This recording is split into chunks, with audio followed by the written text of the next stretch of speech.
N. Biren Singh, Honorable Chief Minister, Manipur, in the august presence of Sri L. Lositiko, Honorable Minister, PAGD, Printing and Stationery, Imphal, Monday the 15th, 2020, Public Health Engineering Department.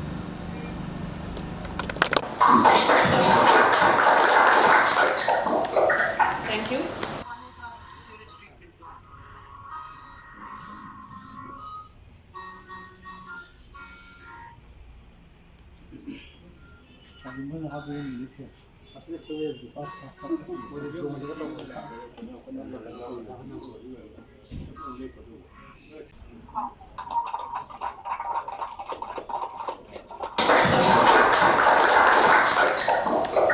Thank you. I would request Superintendent Engineer Urban to inaugurate Hiroshima Zonal Reservoir on your behalf.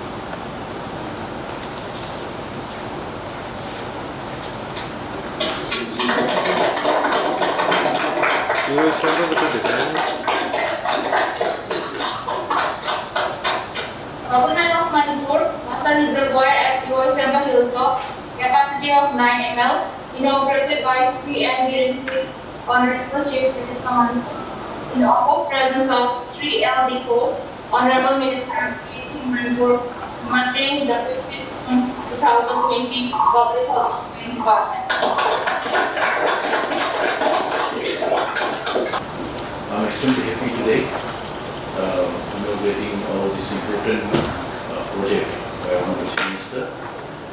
In fact, the sewerage project is one of the most important projects which we have been waiting for quite long, and with the active participation and support of our government and under our leadership of our Honorable Chief Minister, we could complete, and now it is functional, and we're happy, and then a lot of people will be benefited and will enjoy the facilities, and as well as the projects, important projects of water supply in Imphal cities and around. Many are undertaken, but we could complete a few of them now. But within a short time, we'll be inaugurating some more projects, and I'm also grateful to our Commissioner, her team, and the Chief Engineer and his team, and engineers in my department, for they have been tirelessly, committedly working to complete the project, and I want to congratulate all of them on behalf of myself and the department, and I also want to thank our Honorable Chief Minister once again for his great support in our endeavor. Thank you. Mayam punamak ngasi si koi hujik si corona gi adugumba coronavirus ki akan ba lanam su thengnari mayam punamak koi punna ngasi lockdown tloi bani phase second phase but third phase gi but another 15 days man ha koi consultative committee de lor kana 30 June 30 phawa koi kaino si lockdown si sangthok na ba koi lepna khrabani marak sidai koi coronavirus su thengna da ba yade aduga marak te koi gi miwe gi hygienic aduga government gi labor schemes tori ba mayam solution da ba yada bani na koi ngasi video conferencing through the yamna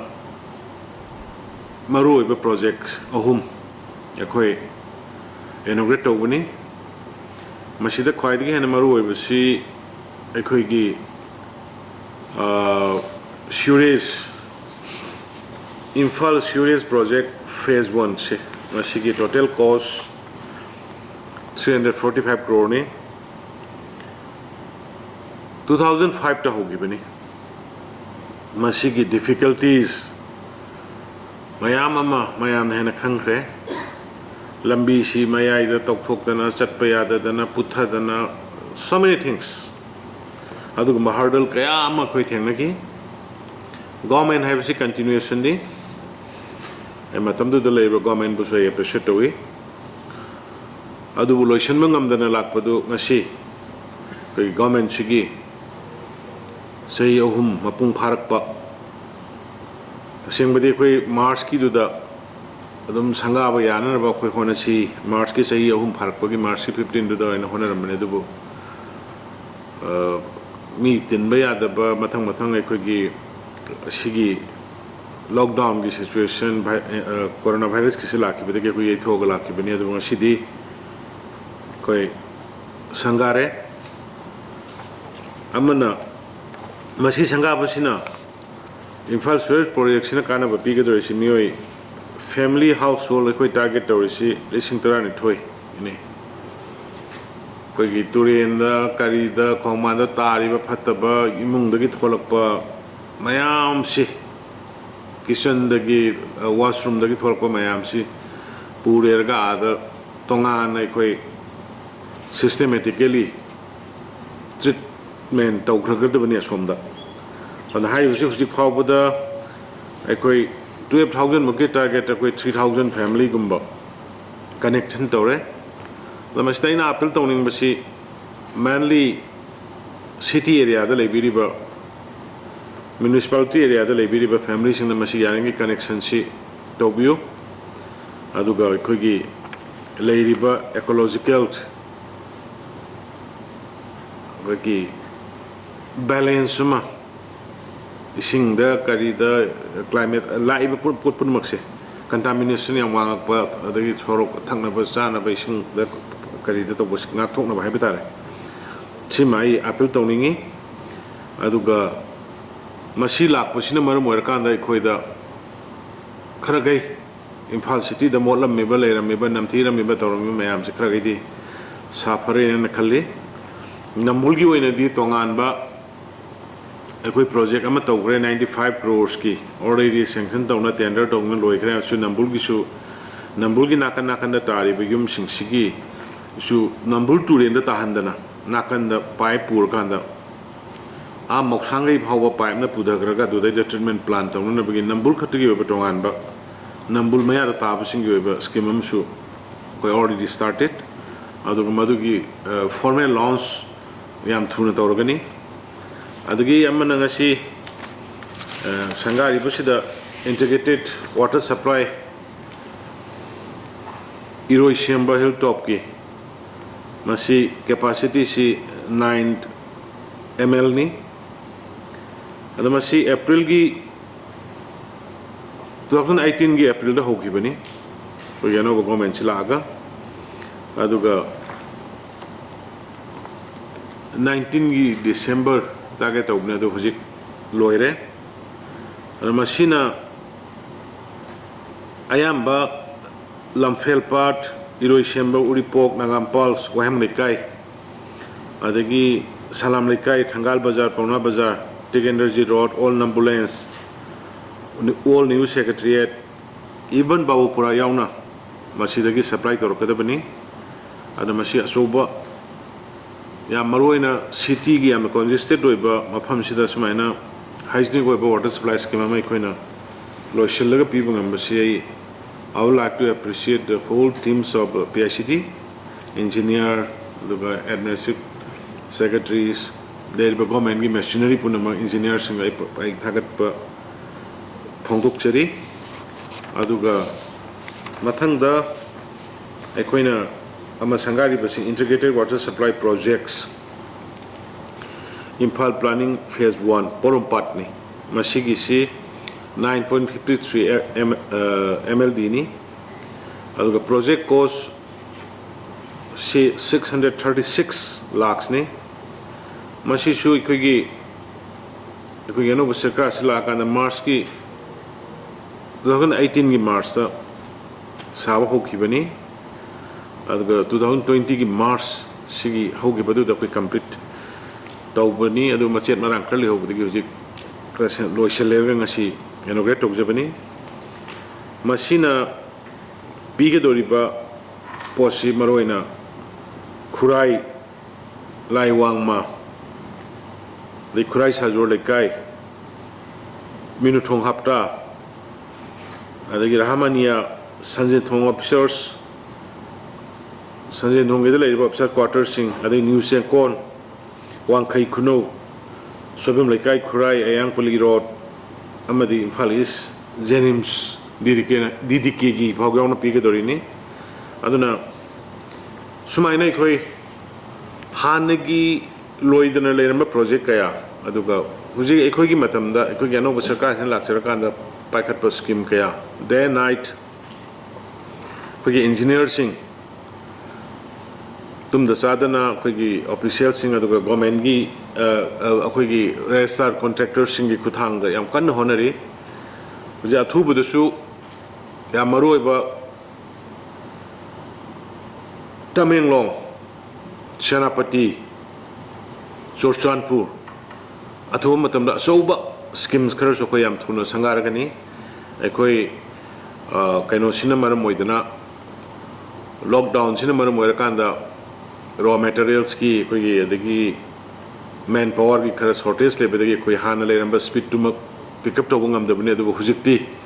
madugi thabuk singdu khoi haure khoi ki social distancing maintain tor matung de khoi chathaba haure adu ngasigi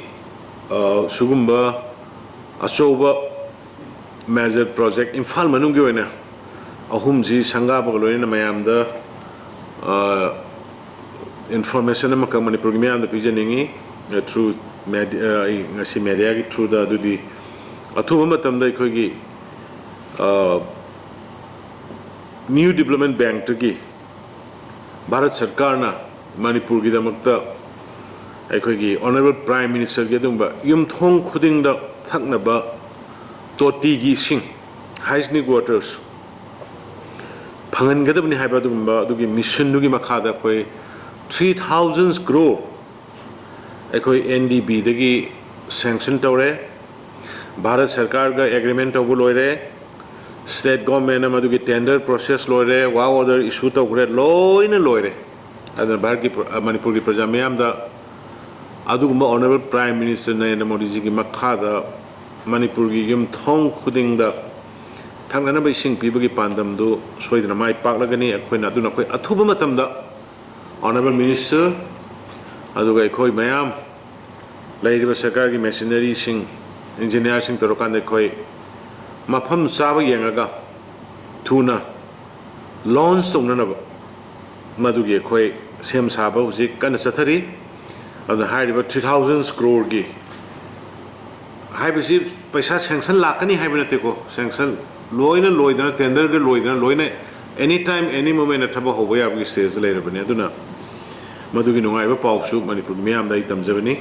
ona hairiba singsi so schemes kra water supply ga mari lenda water resimi bagi thangna ba sing asi mi bagi punsi da masi yaw sing yaw da misi ising thakta ba misi aduna khoi ga thana ba yadra ba dugumba pot am hoi banina sarkar sina yamna awaba marksida koi kan honajari an honorable prime minister busu aduga ladiba finance ministry busu ai khoi manipur sarkar gi mai gi degi sumba yamna initiative am lobi rakanda new development bank degi guarantor wena to bi rakanda ai khoi project se hon ba yana bi dang da sanction to bi rakui da mak madugi daita lobi bi dang tai bharat sarkar busu hanana thagachari amayam puno koi wapong khraje tharaga ai hanana thagachari thank you aduga apil ama khaktang yamna hujik oira iba sense dai da koi ising koi engineer sing na su yam ba tawgani koi gi site gi su tawno honage yaringe toti se lambi da sorok ta konjin ji thado ga thambi da konjin phajana pala kanda ai masidi ai lekai gi pradhan clubs civil societies even library ba punamakta ya appeal tawningi yamna tangna phangwei sing ni yamna wana semgat pai sing ni aduna masi posi lakpa matamda toti da kada khoi machin thado ga khoto ga sorok ta dagi khongban na kari da thado ga ta halaga thambado madum dadi tawbiganu haidana ai mayam da appeal tawjiri ai puno ko thagat